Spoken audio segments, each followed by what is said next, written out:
Welcome back to the channel, guys. In today's video we're going to be sheathing this roof behind me, and to sheathe this roof we're going to be using 1/2 inch OSB and plywood clips, and we're going to be using 2 3/8 nails using a pneumatic framing nailer.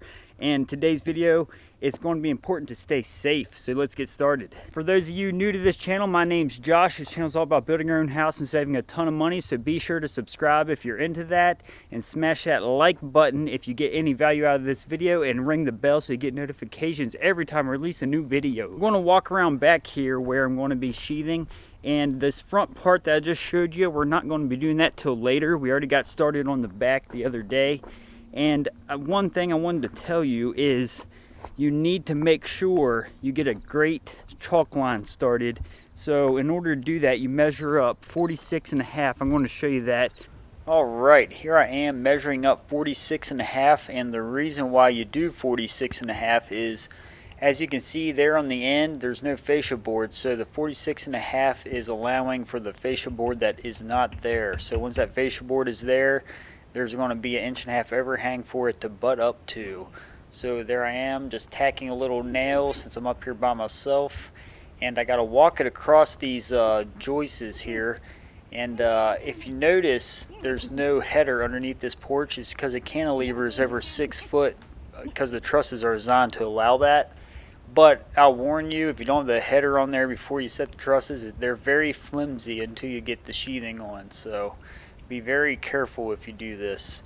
And I highly recommend being tied off or something when you're up here doing this kind of work. I clearly am not showing a good example, but it would definitely be the smart thing to do, so I would do that. And it's kind of hard too when you're walking across with that chalk line in your hand, because you're only got your palm to lay back on. So right here I'm measuring up 46.5 off the edge.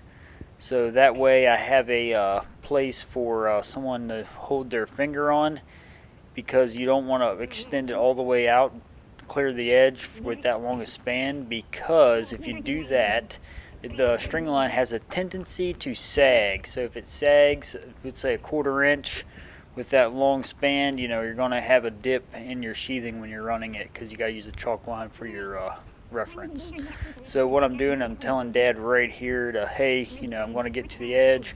If you don't mind coming up on the ladder, just hold it on the little mark I'm going to make, and he's going to snap it, and I'm going to snap my side here in just a sec. So I want you to comment below and take a guess at what pitch do you think this roof is.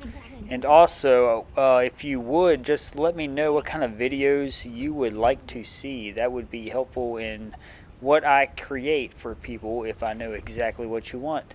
Alright, so I'm getting over to this gable end, and I cannot measure up because there is a difference in the trusses, because if you see this reverse gable that's here, it does not have an eyebrow below it, so you can't pull off of it. So what I'm doing here is Dad is telling me when I'm lined up with the mark I've made over the porch, so that allows me to create a straight line clear across using the marks I made over there at the porch.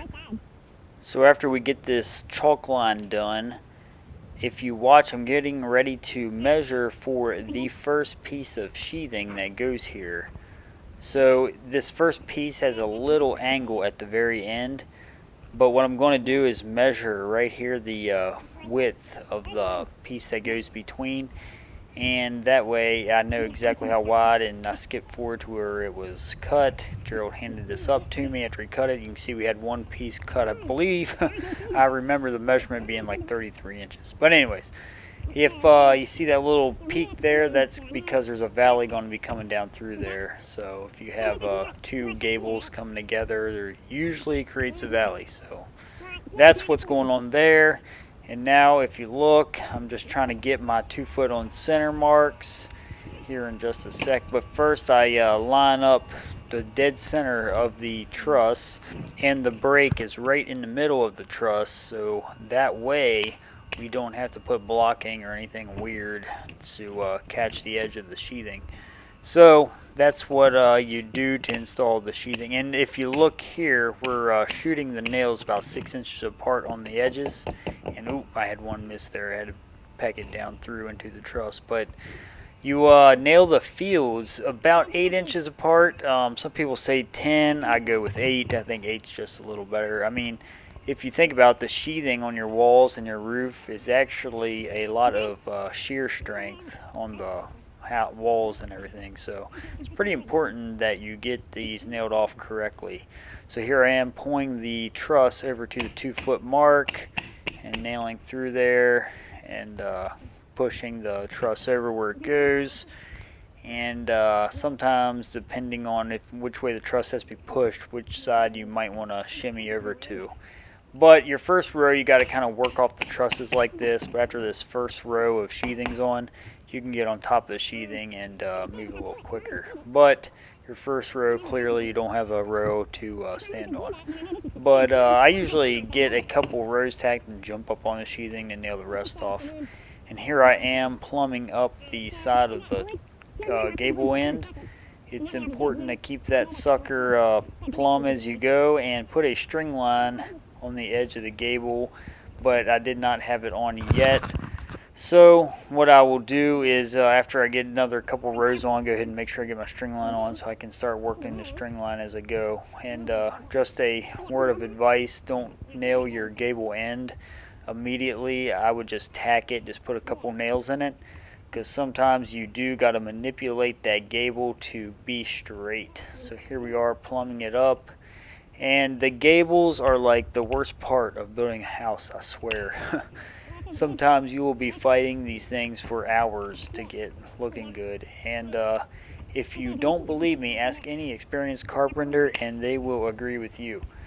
But the best method I've found is just plumb up the center of your gable and then hook a string line to the peak of it and then pull it down to the end of the gable and run the string line with the sheathing as you go and plumb it up as you go. So anyway, so we're doing the sheathing now, but I'm nailing off this 33-inch piece I was telling you about. Look at that, how I broke it right in the center of the truss, and nailing it off every 6 inches.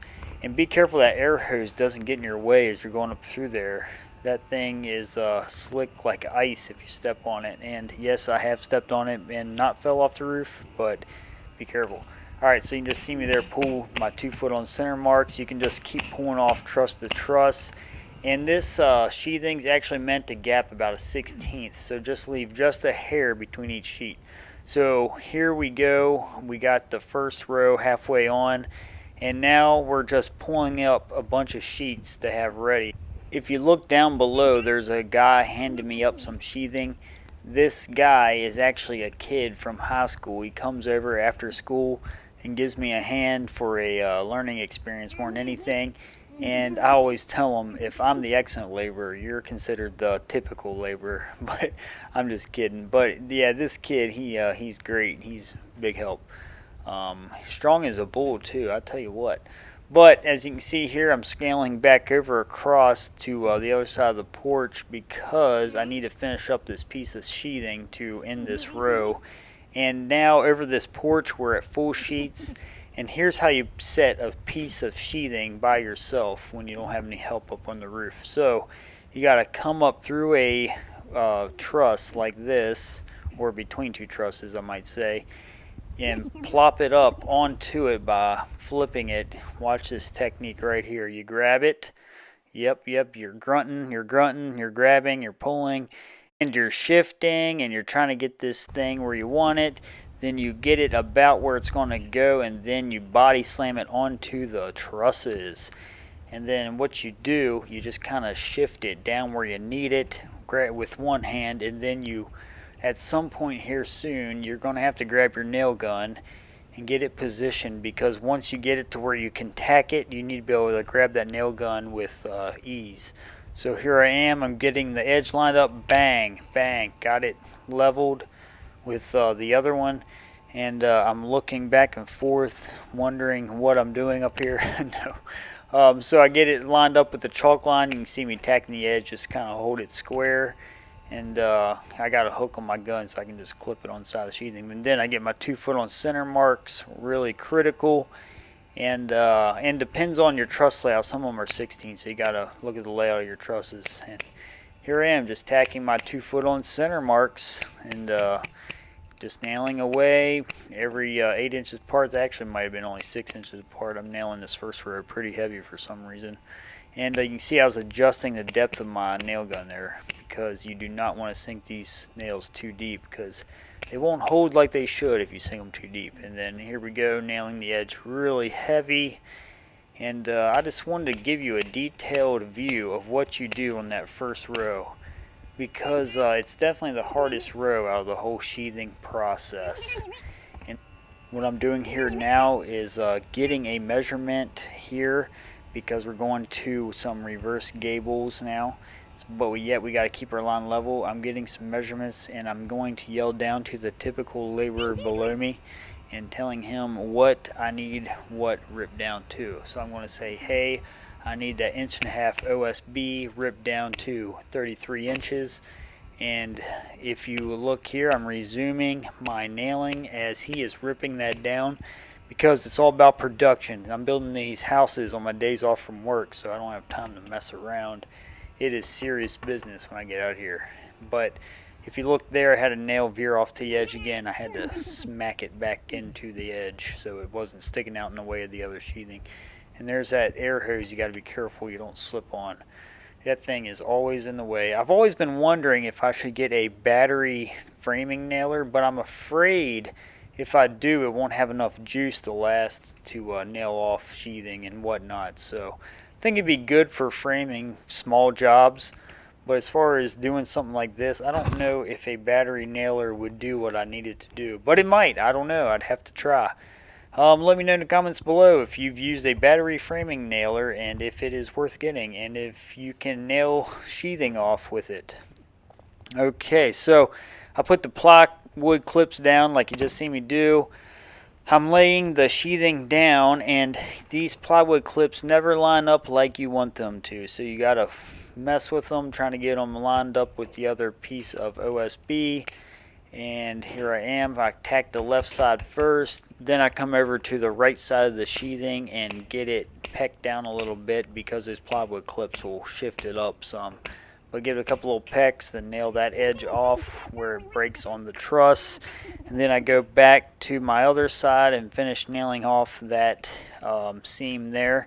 And you don't want to nail that off first, because if the other side needs pecked down, it won't go together very well. So then I come back here, nail off the seam every 6 inches apart, and make sure it's nice secured. And then I will pull my layout 2 foot on center, and that is pretty much how you keep doing the whole field of the trusses.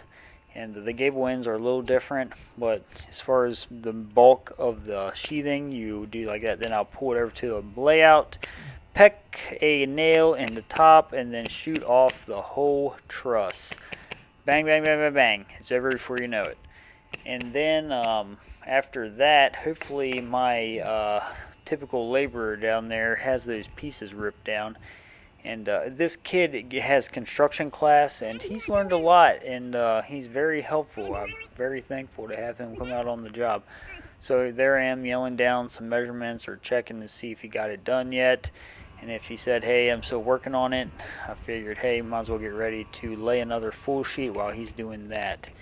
And if you work with somebody long enough, you get to know their rhythm, and they know your rhythm and what you expect out of each other. So guys that work together all the time typically have a good workflow. And I think this is only the 3rd day he was helping me, so you know, getting to know each other's personalities. Alright, so finished up that row, and now I am pulling up some sheathing, getting it stacked on the roof. I figured since he's here helping me, I better get some up on the roof while I can. And what I do, I make these, take a little 2x4, like see me here with a pre-cut. I go ahead and tack that onto the roof, and then I put little kicker 2x4s on each side of that.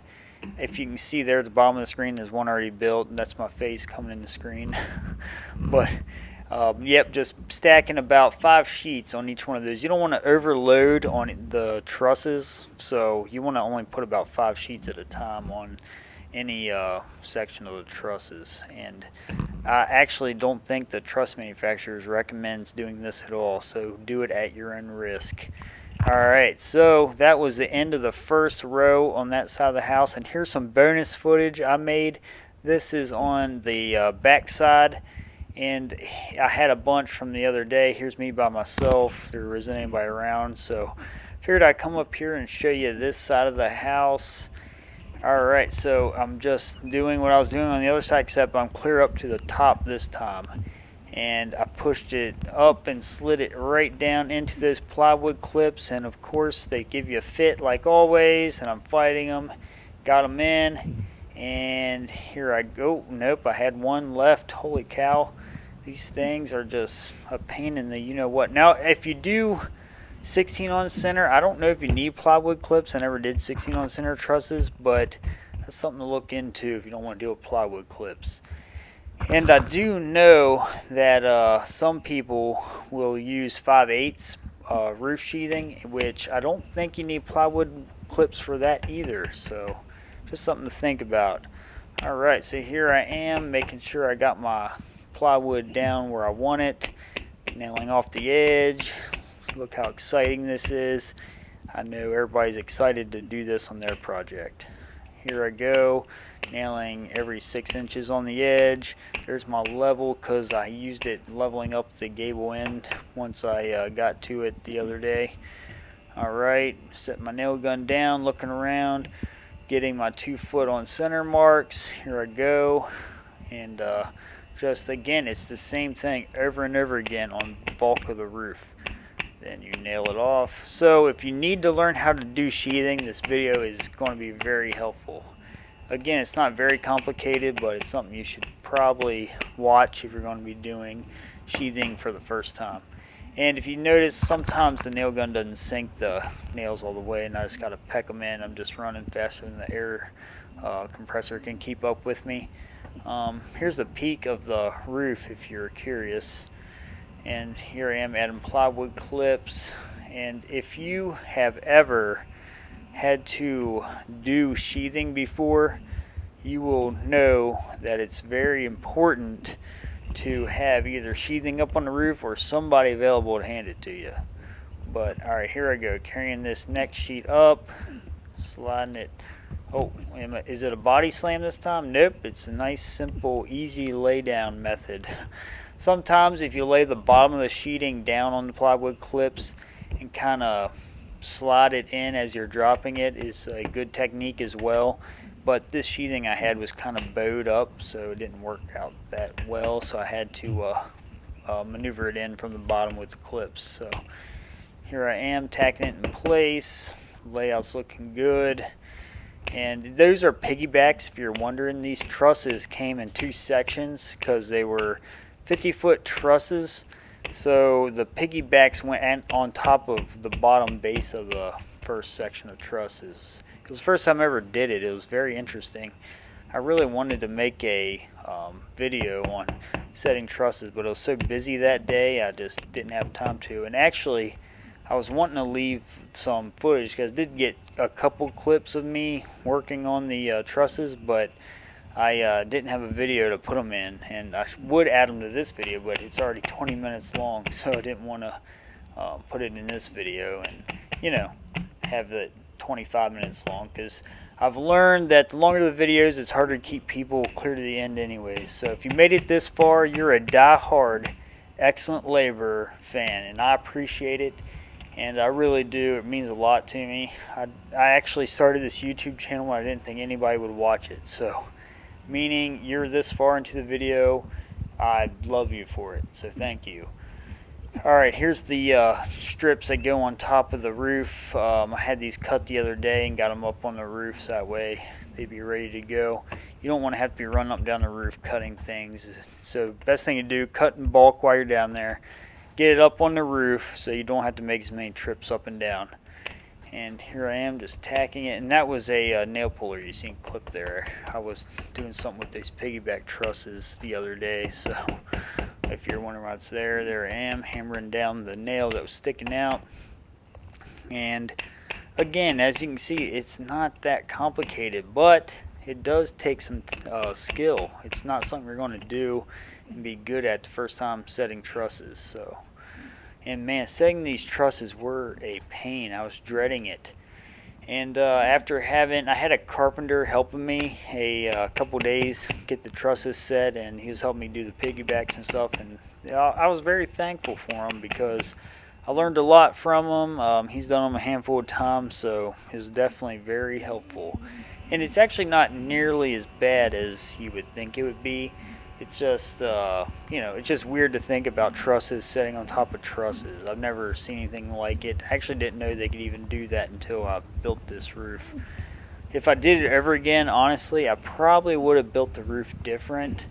Instead of having one huge gable over the whole thing, I probably would have done like 2 or 3 different roofs with shorter trusses and made some load-bearing points while I designed my plans to carry the weight of the other roofs. But in this case, the exterior walls are carrying all the weight in this house, so there's no big headers or anything like that, or load-bearing walls inside the house. It's all on the exterior walls. So again, if I would have done it probably a little different, meaning it would have made the trusses easier to do and all this, but hey, you live and learn. And actually it looks good. There's good curb appeal from doing it this way. So I think it was something I wouldn't have done initially, but I'm glad I did now that the roof's pretty well done. And I'm going to make a video on how to make or how to frame those reverse gables here soon. So keep your eyes peeled for that. And thanks for watching, guys. And I want you to subscribe if you made it this far. And I'll see you in the next video. Peace.